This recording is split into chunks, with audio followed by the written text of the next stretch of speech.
en los 30 años que van del 45 al 75, la humanidad genera la misma cantidad de bienes y servicios que había generado desde el origen de la cultura hasta la Segunda Guerra Mundial. Es decir, duplica la cantidad de bienes y servicios en existencia.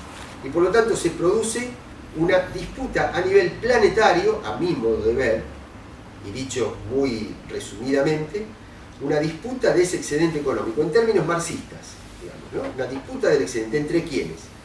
Entre una cantidad de movimientos sociales que inorgánicamente se habían gestado desde distintos puntos del planeta.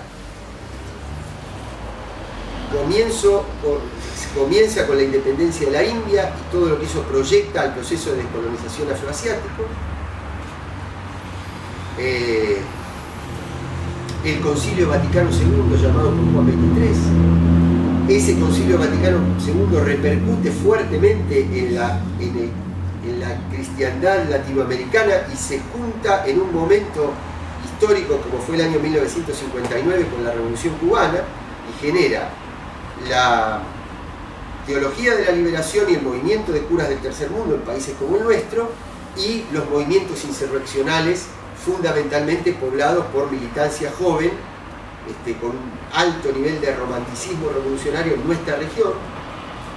En Estados Unidos, la lucha por la igualdad de los derechos de los negros, Malcolm X en el norte con un planteo violento de ruptura, y el pacifismo de Martin Luther King desde los estados del sur, que termina en esa movilización gigantesca que le plantea a los jóvenes tener un sueño.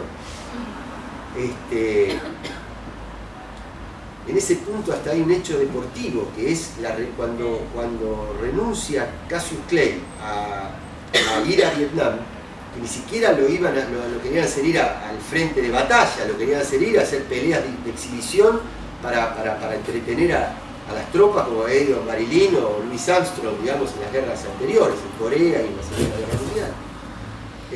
Y se niega eso,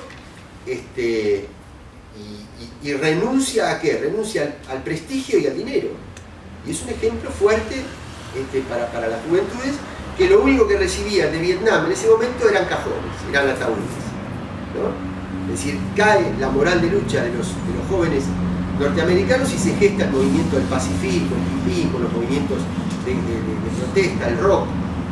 Y en Europa, casi simultáneamente, en un lado de Europa, en el lado donde supuestamente predominaba la libertad, se pedía la igualdad, que era en Francia, y donde predominaba, dicho esto en términos relativos, ¿no? Y donde predominaba la igualdad, piden la libertad, que es la primavera de Praga. Bueno, todo eso gesta en el mundo de manera... No había una mesa directiva, no había un buró supremo que planificaba, sino que justamente pero sí había una cosmovisión compartida del mundo en términos de que esa riqueza había que distribuirla en términos mucho más equilibrados, más libertarios, más igualitarios. Y del otro lado, la expansión del capital financiero, que había crecido a partir del proceso económico de posguerra. Con dos cuestiones mediante. Cuando Nixon dice no dependemos más del oro, del respaldo en oro, el valor del dólar lo fijamos nosotros, y difunde los mercados financieros en los tres grandes centros de poder del capitalismo mundial: en los Estados Unidos, en Europa occidental y en Japón, que también venían generándose y se venían en los 80 en la segunda economía mundial, y la crisis del petróleo. Es decir, los países subdesarrollados impactan al mundo industrial con el aumento del petróleo, pero el mundo industrial les contesta rápidamente con la política de los petrodólares, a partir de ese proceso de apertura financiera de Nixon. Es decir, le dice: los dólares que ustedes reciben no se utilizan para el desarrollo de sus países, sino para financiar la revolución tecnológica del norte. Y la segunda fuente de financiamiento de esa revolución tecnológica son las dictaduras que contraen las deudas externas como primera fase del ajuste estructural en América Latina. Es decir, la transferencia de recursos del sur es decir, el sur provoca la crisis del petróleo con el aumento, pero el resultado de esa crisis, en lugar de ser el desarrollo del sur, es el financiamiento de la revolución tecnológica del norte, para que la crisis del petróleo tuviera menos impacto sobre su economía. Y entonces es la revolución conservadora, son los finales de los 70, con Thatcher asumiendo en el año 79 en Inglaterra, y Reagan en el primer año de la década de los 80 en los Estados Unidos, y forzando la caída del socialismo real. Resultado de eso, el consenso de Washington y el ajuste en nuestros países. Y el claro triunfo del capital financiero, que lleva a un proceso de acumulación de tal magnitud que hoy la Oxfam, que es una organización que no es precisamente financiada por los pueblos originarios de América del Sur, sino por países desarrollados, pero arroja el resultado de que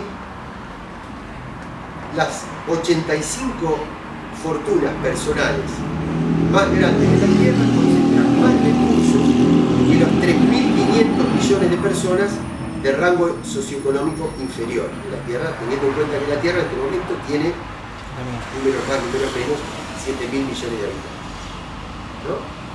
Es decir, ese nivel de cosas, podía dar otras cifras.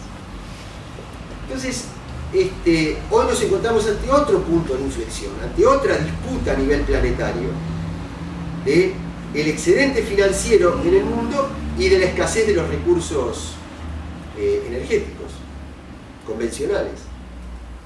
Entonces esto conecta, digamos, el excedente financiero y la escasez de recursos energéticos conecta la cuestión energética con la cuestión militar, con el financiamiento de las armas que se necesitan para poder controlar los recursos.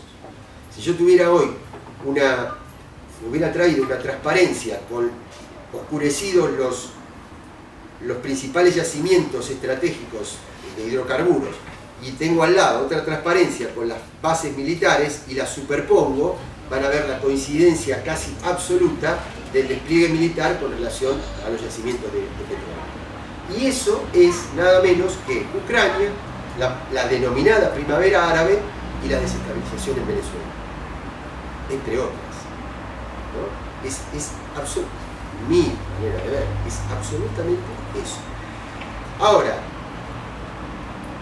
está divulgado no como nos queremos quedar con los recursos de ustedes, está divulgado como que hay que apoyar a las luchas populares contra los dictadores. Eso es, así está planteada la primavera árabe. A nosotros nos llegan acá noticias de la situación en Medio Oriente que son similares a lo que en Europa les llega de la situación en Venezuela. Y que si mañana triunfara esa situación en Venezuela, les llegaría exactamente la misma información de la dictadora argentina. Porque de lo que se trata es de esa disputa por recursos económicos y energéticos y en el medio la batalla cultural, la disputa por la hegemonía cultural. No hay una batalla política que se pueda, ni política ni económica, que se pueda ganar con independencia de la batalla por las ideas, por las percepciones, por las creencias y por las concepciones.